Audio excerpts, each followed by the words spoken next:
Le garçon, qui ne gagnait que 2000 yuan par mois, était prêt à dépenser 5 millions pour payer l'opération de sa petite amie. Juste avant que la jeune fille n'entre en salle d'opération, elle ignorait que son petit ami s'apprêtait à la quitter discrètement, car le garçon ne pouvait tout simplement pas se permettre le coût exorbitant de l'intervention. Son unique solution fut de participer à des combats clandestins, où sa vie était constamment en danger. Mais au moment où la jeune fille retrouvait enfin la vue grâce à l'opération, son petit ami était déjà tombé, mort dans un pays étranger.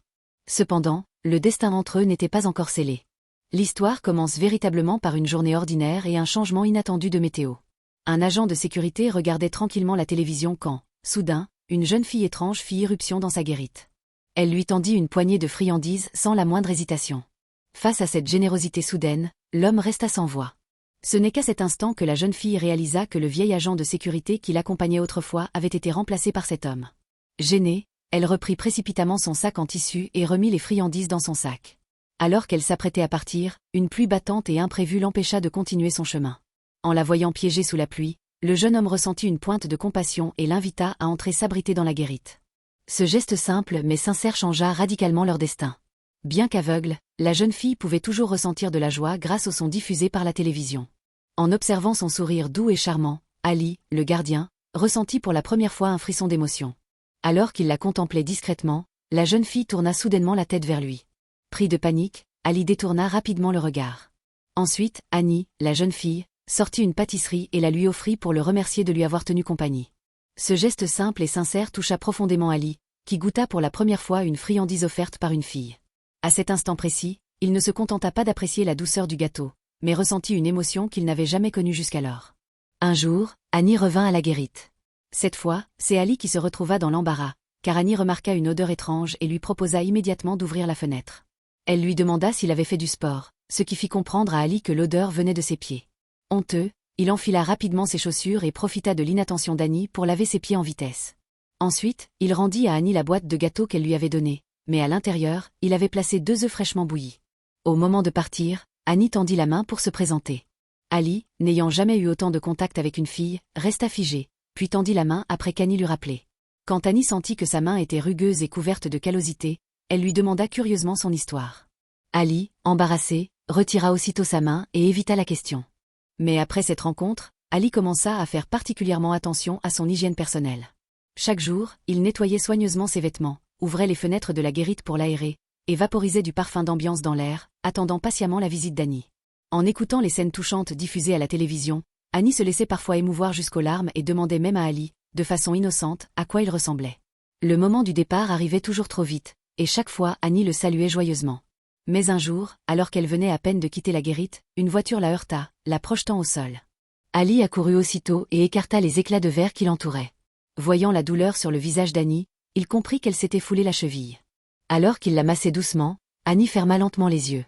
La lumière douce tombait sur son visage, dessinant des traits magnifiques. Ali fut ébloui par cette scène. C'était comme si le temps s'était arrêté. Reprenant ses esprits, Ali accompagna Annie à l'hôpital.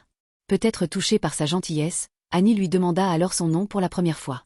Et à partir de cet instant, une relation subtile commença à naître entre eux. Sur le chemin du retour, voyant qu'Annie avait du mal à marcher, Ali lui proposa de la raccompagner chez elle. Annie accepta en posant doucement sa tête contre son épaule.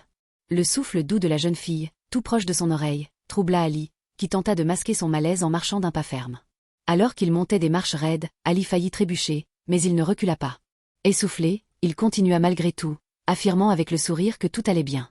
Arrivée devant la maison d'Annie, alors qu'elle n'avait même pas eu le temps de se reposer, elle lui demanda encore un service, déboucher l'évier, qui était bouché.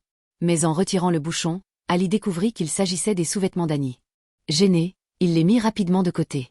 Quand Annie sortit de la salle de bain, elle heurta accidentellement un cadre photo représentant son ange préféré, qui se brisa en tombant. Voyant la tristesse sur le visage d'Annie, Ali récupéra discrètement les morceaux et les glissa dans sa poche. Pour exprimer sa gratitude, Annie invita Ali à assister à un concert. Bien qu'Ali ait affirmé ne pas être intéressé, sur le chemin du retour, son cœur était pourtant rempli d'anticipation. Pendant ce temps, Annie était allongée tranquillement sur le canapé, attendant avec impatience l'arrivée d'un moment romantique. Pour cette occasion, Ali se rendit dans un salon de coiffure, et sur les conseils de la patronne, choisit la coiffure la plus tendance du moment. Même s'il ne pouvait pas voir son propre reflet, il appliqua soigneusement du rouge à lèvres pour parfaire son apparence. Une rose apparut, un blush doux colorait tendrement ses joues comme une fleur de pêcher, et un parfum élégant enveloppa son corps d'un voile de brume envoûtante. À cet instant, Annie se laissait totalement emporter par le fantasme d'une beauté digne d'une star nationale. Pendant ce temps, Ali attendait déjà devant la porte depuis un long moment. Et dès qu'il posa les yeux sur Annie pour la première fois, il fut profondément touché par sa beauté. La façon innocente dont Annie jouait avec ses cheveux libérait, à cet instant précis, tout son charme juvénile et ses hormones. Au concert, Annie écoutait attentivement la musique, tandis qu'Ali ne détachait pas son regard d'elle. Ses yeux débordaient de tendresse et d'affection, comme si, à cet instant précis, le monde entier s'était réduit à eux deux. Lors du dîner, Annie partageait sans cesse des anecdotes sur son quotidien, tandis qu'Ali restait silencieux. Ce n'est que lorsqu'Annie, pleine de curiosité, lui demanda des détails sur son passé que l'atmosphère changea. Quand Ali mentionna Rakabukar Shaksurma, Annie fut instantanément prise de court, ne sachant que dire. Rouge de gêne, elle s'excusa auprès d'Ali, expliquant qu'elle voulait simplement mieux le connaître. Mais Ali ne montra aucune indulgence, et cette soirée, qui avait commencé pleine d'espoir et d'attente, se termina dans une ambiance froide et pesante. Ali regretta aussitôt sa réponse froide, et suivit silencieusement Annie jusqu'à chez elle. Juste avant de se séparer, il finit par lui confesser ses véritables sentiments. Annie ne répondit pas, elle referma simplement la porte dans le silence. Ali comprit que ses paroles avaient profondément blessé Annie, et il se promit alors de réparer cette erreur, espérant obtenir son pardon. En repensant à la question d'Annie posée plus tôt, un souvenir ancien et longtemps enfoui refit lentement surface dans l'esprit d'Ali. En réalité, Ali avait autrefois été un boxeur au talent exceptionnel. Afin de gagner un revenu plus confortable, il avait également endossé le rôle d'homme de main. Face aux débiteurs, il s'était toujours montré impitoyable, aussi froid et insensible qu'une machine. Les recouvrements de dettes violents finissaient toujours par entraîner des accidents. Une fois, il avait poussé un débiteur au bord du désespoir et l'avait violemment passé à tabac, ce qui avait conduit à